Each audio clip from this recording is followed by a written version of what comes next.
Oke, dari postingan tadi kemudian mendapat komentar, Yusuf Mansur masih ada saham nggak, Min? Maksudnya di warung Stick and Stick.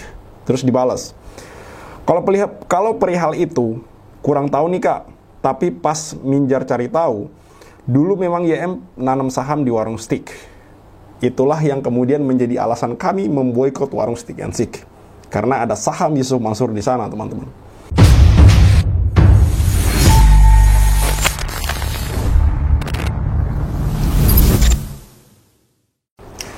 Bismillahirrahmanirrahim. Assalamualaikum warahmatullahi wabarakatuh. Kembali lagi bersama saya Walid.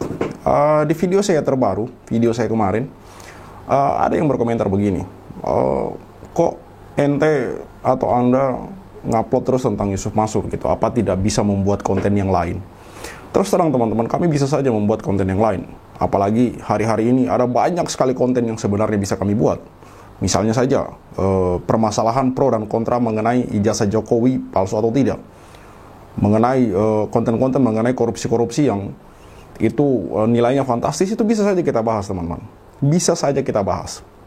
Tapi yang pertama, saya berhenti membahas mengenai itu di tahun 2021 dan saya mulai fokus untuk membahas Yusuf Mansur sejak pertengahan 2021 hingga hari ini. Mengapa demikian teman-teman? Menurut saya, hari ini kasus-kasus Yusuf Mansur ini mudah saya jangkau teman-teman. Berbeda dengan kasus-kasus yang lain.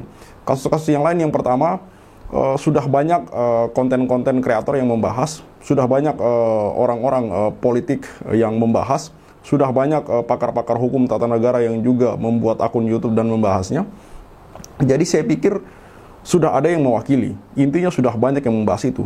Tetapi kasus-kasus Yusuf Mansur ini sangat sedikit sekali yang membahas teman-teman. Sementara menurut saya, kasus-kasus Yusuf Mansur ini salah satu kasus yang menurut saya cukup mendasar.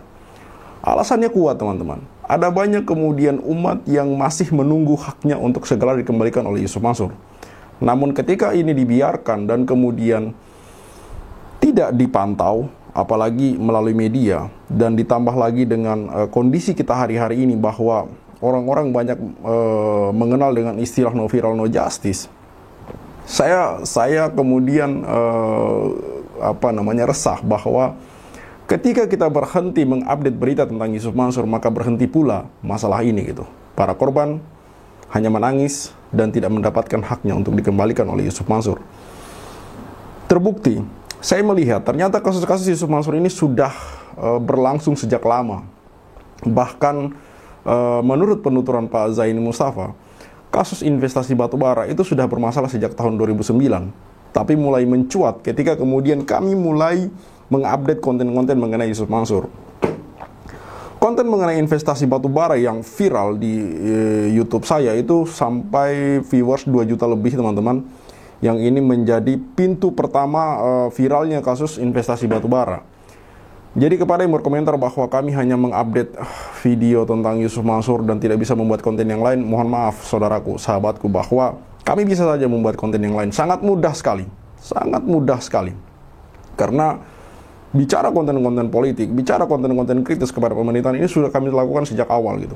Namun untuk hari ini kami memang fokus kepada Yusuf Mansur karena sampai hari ini kasusnya belum selesai teman-teman.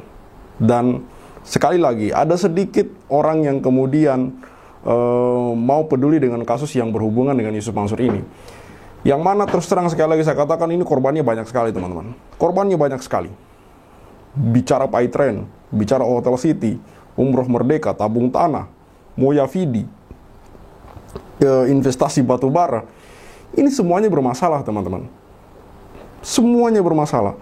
Namun hanya segelintir orang yang menerima haknya dikembalikan. Itu pun yang kami lihat sejauh ini, orang-orang yang mendapat pengembalian uang ini, itu hanyalah yang viral-viral gitu. Itu pun nominalnya masih sedikit teman-teman.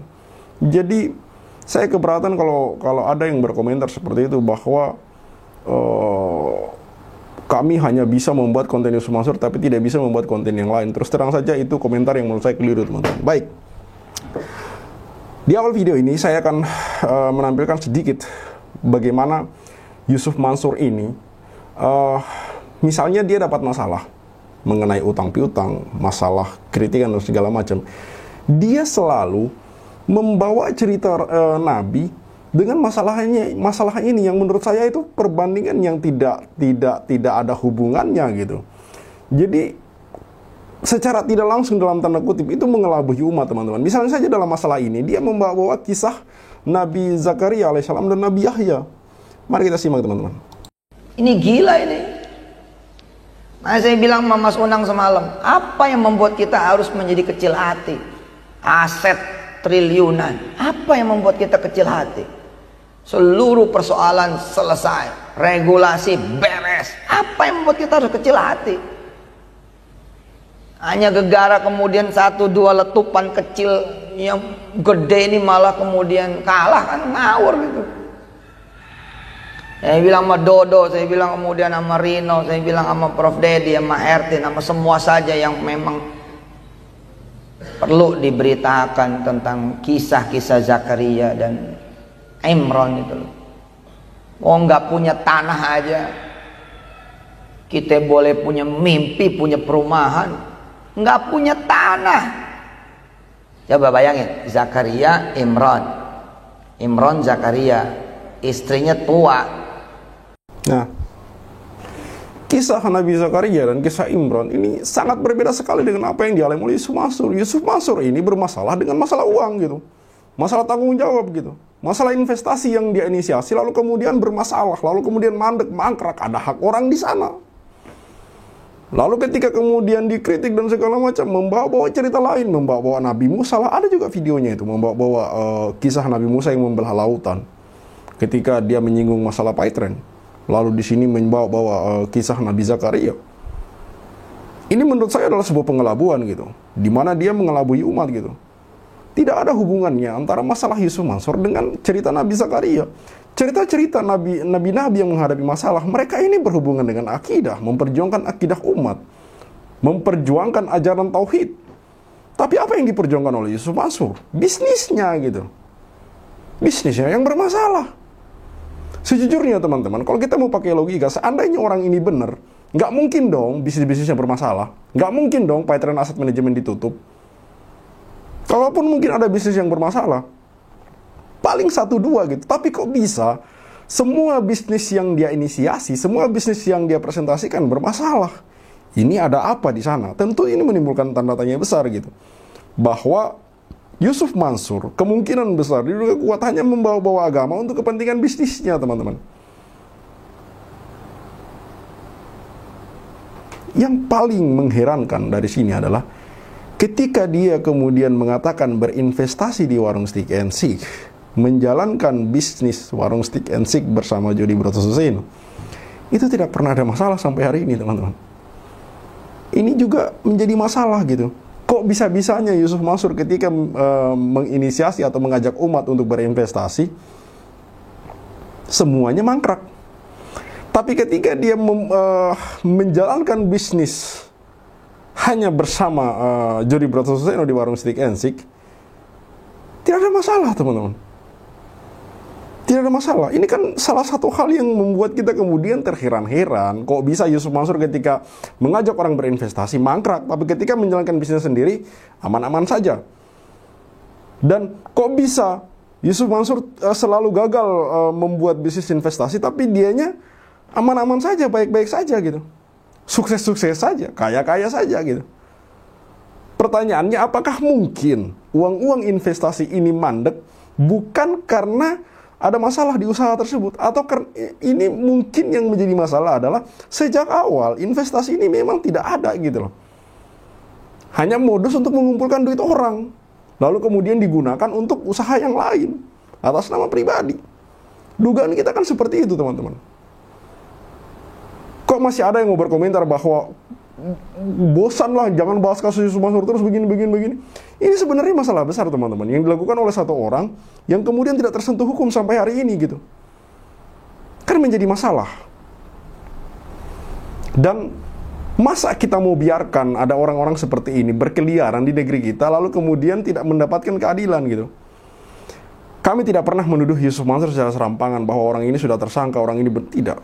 Kami selalu mengatakan bahwa kami menduga dengan segala bukti-bukti yang ada, dengan segala narasumber yang kami wawancarai, tidak mungkin dong narasumber ini mengarang cerita Kalau 1-2 orang iya, tapi ini yang kami wawancarai, yang kami tampilkan sudah banyak sekali teman-teman. Semua bermasalah. Wawancara terhadap karyawan Paytrend, wawancara terhadap mitra Paytrend, wawancara terhadap korban Hotel City, wawancara terhadap korban investasi batu bara. Semuanya ini mereka bermasalah teman-teman, dan ceritanya mirip. Seperti puzzle-puzzle yang terpisah lalu kita gabungkan menjadi satu kesatuan cerita yang utuh teman-teman. Belum lagi cerita-cerita sampingan lainnya. Misalnya kisah Ibu Ana yang dinikahi secara siri oleh Yusuf Mansur tanpa saksi, tanpa wali dan segala macam gitu. Cerita Ibu Lestari yang kemudian pernah katanya pernah tinggal dengan Yusuf Mansur gitu. Lalu beberapa cerita lain gitu. Semua ini menjadi satu kesatuan cerita yang utuh, yang kalau kita gabungkan menjadi kemungkinan kuat, dugaan kuat bahwa Yusuf Mansur ini memang sejak awal bermasalah teman-teman. Maka apakah kita akan diamkan orang-orang seperti ini? Tentu tidak gitu. Paling tidak, walaupun mungkin hari ini Yusuf Mansur belum tersentuh hukum, paling tidak hari ini ruang geraknya menjadi terbatas. Karena banyaknya kritikan atas dirinya gitu. Yang mana sampai hari ini juga Yusuf Mansur tidak pernah menjawab kritikan tersebut gitu. Saya pernah menampilkan sebuah video di mana Yusuf Mansur secara terang-terangan berbohong gitu, mengaku sebagai komisaris Grab. Yang mana itu secara langsung dan secara resmi dibantah oleh akun resmi Grab. Dan Yusuf Mansur tidak bisa mengklarifikasi itu, malah membuat kebohongan yang lain. Katanya dia di sananya sebagai apa gitu. Kan aneh gitu. Lalu kemudian ketika ada video Yusuf Mansur yang mengaku ke mall sholawat saja tinggal ambil barang dan pergi gitu, tidak juga dibantah. Kalaupun dibantah malah terlihat makin aneh gitu. Ketika Yusuf Mansur mengklarifikasi terkait videonya yang mengaku bertemu dengan Nabi Muhammad SAW, klarifikasinya juga jelas-jelas membuat orang semakin bingung gitu.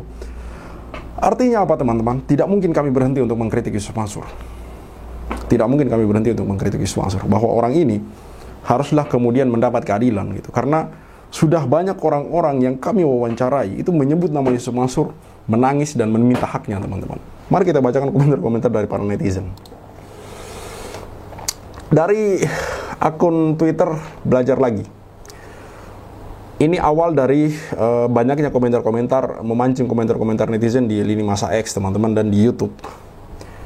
Punya konsep stick lokal harga murah, warung stick and shake berhasil bertahan sampai 25 tahun dan dapat rekor muri resto stick halal dengan outlet terbanyak. Udah 5 tahun juga konsisten sponsorin bulu tangkis dan kayaknya cuma mereka deh warung makan yang support bulu tangkis Indo. Di satu sisi ini bagus, tapi di sisi lain mari kita lihat bahwa ketika kemudian Yusuf Mansur dalam sebuah video wawancara mengatakan bahwa di tahun 2010 bergabung di warung stick and shake. Maka 2010 ketika saya masuk pertama kali ke warung stick and shake dan ikut mengelola warung stick and shake menjadi bersama Jody Brotosuseno, pemilik utama dari warung stick and shake, ini menjadi tanda tanya besar. Apakah memang warung stick and shake itu berkembang karena pendapatannya, atau warung stick and shake itu berkembang karena investasi Yusuf Mansur? Kalau karena investasi Yusuf Mansur, yang menjadi pertanyaan kemudian adalah dari mana Yusuf Mansur memperoleh uang sampai bisa berinvestasi di warung stick and shake? Sementara sepanjang yang kami ketahui, bisnis-bisnis yang diinisiasi oleh Yusuf Mansur itu tidak pernah sukses. Ini tanda tanya besar teman-teman. Oke, dari postingan tadi kemudian mendapat komentar, Yusuf Mansur masih ada saham nggak Min? Maksudnya di warung stick and shake. Terus dibalas, kalau perihal itu, Minjar, maksudnya admin dari Belajar Lagi, kurang tahu nih kak. Tapi pas Minjar cari tahu, dulu memang YM nanam saham di warung stick. Itulah yang kemudian menjadi alasan kami memboikot warung stick and shake. Karena ada saham Yusuf Mansur di sana teman-teman. Komentar berikutnya, inilah salah satu manusia pembohong di negeri ini. Lihat mukanya muak. Jualan agama, takut kelaparannya. YM the next president. Ini sarkas ya. Karena memang Yusuf Mansur pernah mengaku-ngaku pengen menjadi calon presiden gitu. Kayak Mamam Gufron. Paytrend salah satu modus menjaring dana umat. Sekali kelebat langsung embat. Wah, orang sakit ini lagi. Apa kabar Pak Tren? Juga investasi yang dituntut para penanam modal. Hanya diperlukan sedikit nalar untuk mengetahui ustadz asli apa ustadz palsu. Bener. Jualan agama. Masih dikejar beberapa jamaah Masjid Darussalam kota wisata Cibubur mengenai dugaan penipuan tambang batu bara. Penipu ulung. Dari mana duitnya? Intinya bahwa sekali lagi saya katakan bahwa hari-hari ini kami membuat postingan kritikan terhadap Yusuf Mansur semata-mata langkah kami paling tidak minimal yang paling terlihat adalah membatasi ruang gerak Yusuf Mansur. Ada yang mengimbangi di mana Yusuf Mansur sering sekali memposting video-video dia di akun Instagram dia. Kalau dulu Yusuf Mansur sangat intens sekali gitu mengupload video gitu. Ini kan juga pernah saya bahas gitu. Kok bisa hari-hari ini Yusuf Mansur seperti berhenti berbicara tentang sedekah, berhenti berbicara mengenai bisnis-bisnis dia, ide-ide baru dia dan segala macam gitu. Kenapa? Apakah karena kritikan dari kami? Ini kan menjadi satu bukti, satu tanda bahwa kalau memang kritikan kami ini tanpa dasar, harusnya nggak usah didengar dong oleh Yusuf Mansur. Malah balik melawan kami gitu. Malah balik melawan kami gitu. Dulu pernah sempat sampai mengancam mau ngelaporin, tapi kok nggak ada perkembangan gitu. Kalau memang kritikan kami tanpa dasar, kalau memang kritikan kami ini tanpa bukti, seharusnya Yusuf Mansur tetap jalan seperti biasa gitu, berbicara tentang sedekah, berbicara tentang bisnis-bisnisnya dan segala macam gitu, memamerkan hartanya seperti yang dulu sering dilakukan. Tapi kok berhenti dilakukan? Tapi kok Yusuf Mansur berhenti melakukan itu gitu? Berarti kan kritikan kami memang ada dasarnya gitu. Berarti kan kritikan kami tidak bisa dijawab oleh Yusuf Mansur gitu. Malah dalam satu video di sana Pak Zaini Mustafa mengaku mendapat sebuah chat yang mana itu mengaku sebagai Yusuf Mansur yang mengajak Pak Zaini Mustafa untuk kemudian ngopi-ngopi. Mungkin membicarakan masalah ini di belakang layar gitu, membuat kesepakatan entah seperti apa itu gitu. Namun tidak dilakukan oleh Pak Zaini Mustafa. Pak Zaini tidak mengiyakan itu gitu. Pak Zaini mau berdialog dengan Yusuf Mansur dengan catatan harus diliput oleh kamera. Dan Yusuf Mansur nggak mau. Berarti kan ada yang menyembunyikan di sini. Siapa yang tidak transparan di sini? Kan jelas sekali itu. Siapa yang tidak mau kelihatan di sini? Siapa yang tidak mau terbuka di sini? Pak Zaini Mustafa mengatakan bahwa tidak mungkin dia mau bertemu dengan Yusuf Mansur kalau tidak diliput oleh kamera. Nanti akan ada timbul fitnah, opini-opini liar lagi gitu. Sementara masalah ini kan sudah terlanjur mencuat, sudah terlanjur menjadi konsumsi publik. Jadi sekali lagi saya katakan teman-teman bahwa kami membuat konten mengenai Yusuf Mansur, mengkritik Yusuf Mansur, bahkan memboikot bisnis-bisnis Yusuf Mansur. Salah satunya adalah warung Stick and Seek. Tidak lain dan tidak bukan. Kami berdiri bersama para korban, menginginkan agar hak-hak para korban ini kembali ke tangannya.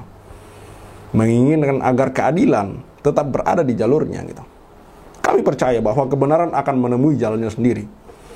Tapi kalau tidak ada orang-orang yang memperjuangkan itu, maka kebenaran itu akan menemui jalan buntu dan orang-orang yang menjadi korban mungkin tidak akan pernah mendapatkan haknya kembali. Kami percaya ada pengadilan akhirat. Tapi kami juga yakin bahwa memperjuangkan harta atau membantu orang-orang memperjuangkan hartanya ini adalah bagian dari jihad, teman-teman. Baik, cukup sekian untuk video kali ini. Saya Khalid Al-Walid. See you on the next videos. Maka 2010 ketika saya masuk pertama kali ke warung Stick and Shake, like video jangan di skip, share sampai kena strap, like biar kasusnya di up, komen sampai dia kena strap. Yusuf Mansur punya cerita, katanya punya jaku di mana-mana, nyatanya cuma numpang nama, emang bisa nggak punya muka. Boykot Yusuf Mansur, bikin bisnis batu bara kau bangkrut, bikin aplikasi Paytren kau macet, bikin program umroh merdeka kau mampet, bikin program tabung tanah kau rungkat, bikin program Mulyadi kau gatot, bikin bisnis hotel city ya bacot, bisnis mandek duitnya dicokot. Boykot Yusuf Mansur. Kalau cari tangga dipikir dulu, ngaku komisaris nyatanya halu. Kalau udah dongeng kayak orang nyabu, ngaku punya pesawat nyatanya malu. Boykot Yusuf Mansur. Maju caleg tapi nggak kepilih. Haha, orang udah pada tahu belangnya, ngakunya gabung di warung steak. Ya udah kita boykot sekalian biar steak. Boykot warung steak.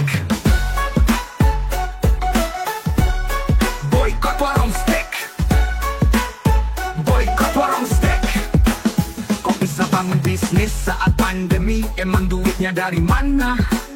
Kalau bukan dari bisnis fiksi, ngajak umat kumpul dana cuma buat merana. Boykot warung and steak, Joni kok cuma diam kayak bot. Apa sih ujuk bikin lu takut? Takut kebongkar, takut kecokot. Bikin bisnis batu bara kok bangkrut, bikin aplikasi baik dan kok macet, bikin program umroh merdeka kok mampet, bikin program tabung tanah kok rungkat, bikin program Moya Vidi kok gatot, bikin bisnis hotel city ya bacot, semua baik duitnya dicokot. Boykot warung steak. Kalau cerita nggak dipikir dulu, ngaku komisaris Grabnya tanya halu. Kalau udah dongeng kayak orang nyabu, ngaku punya pesawat nyatanya malu.